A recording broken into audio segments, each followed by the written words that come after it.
তাহলে টাকাটা কি আপনার বাপের না আমার বাপের না তার বাপের না জনগণের না সবার? অবশ্যই সবার। যদি বলেন সবার আগে বাংলাদেশ, তাহলে কি আপনার দলের লোকজনকে শুধু দিবেন, আপনার দলের এমপিদেরকে, আপনার মন্ত্রীদেরকে? আর আমরা যারা আছি তাদেরকে মানুষ না অন্য মানুষ? ডক্টর আতিক মুজাহিদ, আপনি বলছিলেন যে দলীয় লোক নিয়োগ এইসব বিষয়গুলো নিয়ে আপনারা বেশ সমালোচনা করেন। তারা হাবিব ভাই বলছেন যে তারা যদি রাজনীতি না করতেন তারা বিসিএস ক্যাডার হতেন, একদম বড় বড় পোস্টে চাকরি করতেন। রাজনীতি করার কারণে তারা ক্ষতিগ্রস্ত হয়েছে, এখন তাদেরকে কর্পোরেশনের বিভিন্ন জায়গায় পদের চাকরি দিলে আপনারা কেন প্রতিবাদ করেন? বা তারা বলছে দেশ পরিচালনা করবার জন্য দলীয় লোক ছাড়া বিকল্প কোনো পথ। কারণটা কি? আপনি সাংবাদিকতা করেন, আপনাকে দিলাম কেমিক্যাল ইঞ্জিনিয়ারের এক্সপার্ট, যেহেতু আপনি আপনাকে চেয়ারম্যান বানাই দিলাম, কেমিক্যাল চালাবেন তো আপনি পারবেন তো নাকি? আরেকটা জিনিস দেখেন, রানিং উনি সাংগঠনিক সম্পাদক ধরলাম, উনি আবার রানিং একটা একটা একটা আমাদের সরকারি কর্পোরেশনের এমডি, এটা কি দলীয় শাখা? তাহলে আপনি সাইডে দিয়ে আসেন। অ্যাপয়েন্টমেন্ট মানে চাকরি, তো অ্যাপয়েন্টমেন্ট মানে ফ্রি সার্ভিস না। আমরা পার্লামেন্ট মেম্বাররা এটাকে কাইন্ড অফ আপনি সার্ভিস বলতে পারেন, মানে একটা কাইন্ড অফ মানে রিপ্রেজেন্টেটিভ, পিপলস রিপ্রেজেন্টেটিভ। এটা তো জব না, কিন্তু এটা তো জব, কারণ আপনাকে অ্যাপয়েন্টমেন্ট আছে। প্রশাসক মানে আপনি চাকরি গ্রেডিং করে চাকরি নিতেছেন, এটা একটা, আপনি তো পদায়ন করে এখানে হয় নাই। সো সেখানে আপনি পদও আছে, পরিবেশ সম্পাদক, পরিবেশ ফাউন্ডেশনের সাপোজ চেয়ারম্যান, বললাম আর কি এরকম কালেক্ট করলে। এবং অনেকের 12 জনের 2-3 জনের ব্যাপারে এরকম আছে যাদের ডিগ্রির সমস্যা আছে, এটা যতটুকু সার্টিফিকেটের সমস্যা, মানে জ্ঞান যতটুকু আমার আমার জানা আছে, ভুল হতে পারে, মানে যতটুকু আমি জানি আর কি। সো ওনাদের ব্যাপারে ওনারা নিজেরাই কোশ্চেনেবল আছে অনেকে। সো ওনারা দিচ্ছে, দেখি ওনারা খুব সাকসেস। এবং সবচেয়ে বড় কোশ্চেনের জায়গাটা আমি বলি, আপনি নির্বাচন কমিশন যেটা যেটা তো ভাই, এটা তো ভাই আপনি সবাই চাবেন যে নিউট্রাল থাক। এটাও কি বলবেন নাকি আমার দলীয় দিয়ে আমরা দেখব আমরা কিভাবে ফেয়ার কাজ করি, এরকম না।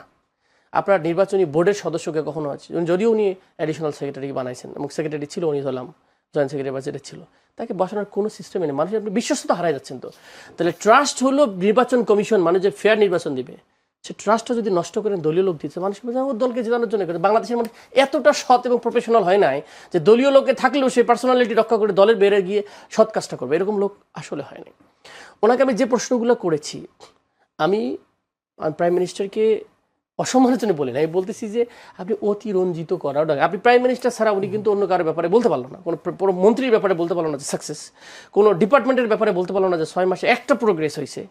যা করতেছে প্রাইম মিনিস্টার বললেন তো স্বাস্থ্য খাতে কি, স্বাস্থ্য খাতে কি হয়েছে, ডেভেলপের কথা বলেছেন তো, স্বাস্থ্য খাতে বরাদ্দর কথা বলেছে, হসপিটাল বানাবে, এবং বলতেছে টাকা নাই, তাহলে আপনি বানাবেন কি দিয়ে? প্রজেক্ট স্টপড হয়ে আছে। সো গো অ্যান্ড ডিপ করে দেখেন আসলে টাকা আছে কিনা।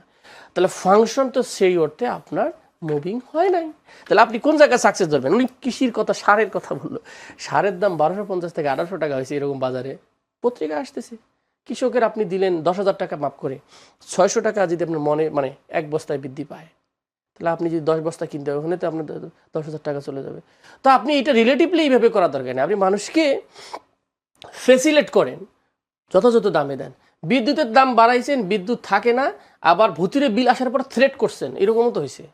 আপনার সার্ভিস, গভর্নমেন্ট মিন সার্ভিস। না ভুতুরে বিল নিয়ে তো ওনারা যোগাযোগ করতে বলেছে, কিসে যোগাযোগ করতে বলছে? মানে সব হয়েছে, আপনারা আসেন, আপনাদের সাথে আমরা কথা বলবো, এগুলো কথা বলে, এগুলো বলে বিদ্যুৎ হলে এগুলো বলতে বলতে কত লোক গরিব মানুষ কি অবস্থা আছে সেটা জানে। 5,000-7,000 টাকা বিল চলে আসছে, এটাকে চেঞ্জ হয় আপনার কাছে মনে হয়, নিউজ করেন আপনারা, তাহলে ইনভেস্টিগেশন রিপোর্ট পাঠাই দেন। এত লক্ষ লোক আসলে আশা তো করতে পারি, আশায় তো সব বুক ভরতে বলছে। আমার একটা খুব ক্লিয়ার সিম্পল ডেফিনেশন বলি, গভর্নমেন্ট মিনস ম্যানেজমেন্ট। বিএনপির গভর্নমেন্টের ম্যানেজমেন্ট কি? রাষ্ট্র চালানো, সেটা। কারণ স্টেটটা অলওয়েজ থেকে যায় আর গভর্নমেন্টটা চেঞ্জ হয়, মানে পরিচালনা পর্ষদটা চেঞ্জ হয়।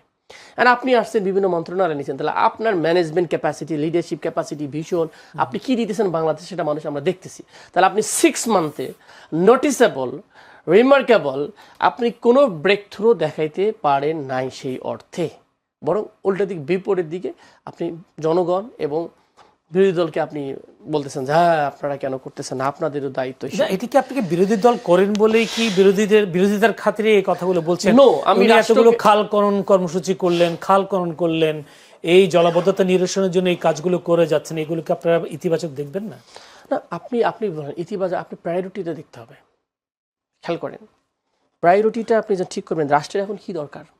আপনি বলতেছেন আপনার বিদ্যুৎ নাই, সাপোজ আপনি কি এখন টাকা ব্যয় করবেন ফাস্টফুডে? প্রশ্ন আসে না। তারপর প্রায়োরিটি, ন্যাশনাল প্রায়োরিটি করতে হবে আপনাকে। এখন যদি দেন খুবই খারাপ অবস্থা, তাহলে সবাইকে ডাকতে হবে, আসেন, ন্যাশনাল একটা এমার্জেন্সি সিচুয়েশন আসতেছে, আমাদের একসাথে কাজ করতে হবে, কিছু বিষয় ন্যাশনালকে অ্যাড্রেস করতে হবে। আপনি গণহারে বলতেছেন গত 17 বছর এই হয়েছে সেই হয়েছে, তাহলে আমাদের কোন জায়গায় ফিগার আউট করি কি সমস্যা। ব্যাংকিং এ আপনি তো বললেন ব্যাংকিং লটাকে আপনি প্রথম চেঞ্জ করলেন, পরে ফোর্স করে আবার চেঞ্জ করা হলো যে ব্যাংক আবার ইসলামের পকেটে গেলে সব টাকা চলে যাবে। তা আপনি রেগুলেশনগুলোকে ঠিক করেন, রাষ্ট্রের পলিসিগুলো ঠিক করেন। আপনি এই দেশেই থাকবো তো নাকি? মানে আমাদের কি মানে বিরোধী দল মানে আর সরকারি দল মানে কি আমার শত্রু নাকি? Not like that. মানে আমরা কি গুলি করে মারবো, গুলি করে এরকম নাকি?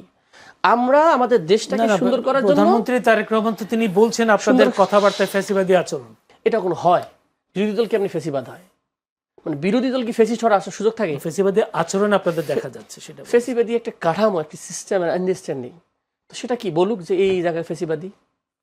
আপনি বলেন, আপনি বলেন 6 মাস কি হয়েছে আমাদেরকে সময় দিবেন না। আমি বলি 6 মাসে আপনি আমাদেরকে সময় দিবেন না। ইন্টারিমের সময় তো সকাল বিকেল বলছে যে নির্বাচন হলে সব সমস্যার সমাধান হবে। তা তখন কি বোঝেন নাই? তাহলে আপনি বললেন এর আগে আপনি 3 বার ক্ষমতা ছিলেন, উই হ্যাভ নট সিন, আপনাদের রিজিমকে আমরা দেখি নাই আপনারা কি দিয়েছেন। তাহলে আপনি তাহলে বলেন যে আপনারা 3 বছর, তাহলে ওই সময় আপনার সাকসেসগুলো কি এখন কেন তাহলে পারতেছেন না? 3 বার এক্সপিরিয়েন্স সব রেডি, তাহলে আশা মাত্রই করার কথা অনেক কিছু। বলছেন না তারপরেও এটা সমস্যা, ওটা সমস্যা। গণঅভ্যুত্থানের পরে সেই পরিবেশ তো নাই। তাদের কথা হলো গণঅভ্যুত্থানের পরিবেশের মধ্যে যে আপনি আমাকে ভাইটা আগে বলেছেন যে প্রশাসনে বসে আছেন। আমি I am giving one example. আপনি শত এসপিডিসি গুলো যারা আছে, ট্রু পার্সপেক্টিভ, আমি বলতেছি না যে খারাপ, আমি দল করে মানে উনি খারাপ এরকম সবাই না। All are lenience to the government, pro government people, এটা সবাই বসাবে। উনি বললো তাহলে সব জায়গায় তো আপনি প্রো মাইন্ডের লোক বসিয়ে ফেলছেন ডিসিএসপি, এবং অনেক জায়গায় তো বিরোধী দলকে তো অসহযোগিতা করতে বলা হয়েছে, ওনাদেরকে ফোর্স করা হয়েছে অনেক ইউনোদেরকে, তারা তো সহযোগিতাও করে না বিরোধী দলকে। তাহলে আমি যদি উন্নতি করতে না পারি আমার এলাকায়, এই জন্য দায়ভার তো গভর্নমেন্ট। কারণ আপনার গভর্নমেন্টে থাকা অবস্থা আমার এলাকায় উন্নয়ন হয়নি, আপনি বলছেন বিরোধী দল তাই করতে পারবে না। এটা হোয়াট ইজ দিস ফালতু কালচার। এটাই তো ফেসিস্ট কালচার। আপনাকে দাঁড়াইতে দিব না, আপনাকে কথা বলতে দিব না, আপনার এলাকা উন্নয়ন করবো না। আমার এলাকায় আমি সরকারে এসেছি, তাহলে টাকাটা কি আপনার বাপের না আমার বাপের না তার বাপের না জনগণের না সবার? অবশ্যই সবার। যদি বলেন সবার আগে বাংলাদেশ, তাহলে কি আপনার দলের লোকজনকে শুধু দিবেন, আপনার দলের এমপিদেরকে, আপনার মন্ত্রীদেরকে? আর আমরা যারা আছি তাদেরকে মানুষ না অন্য মানুষ? আমার এলাকায় বিএনপির লোক নাই? জি।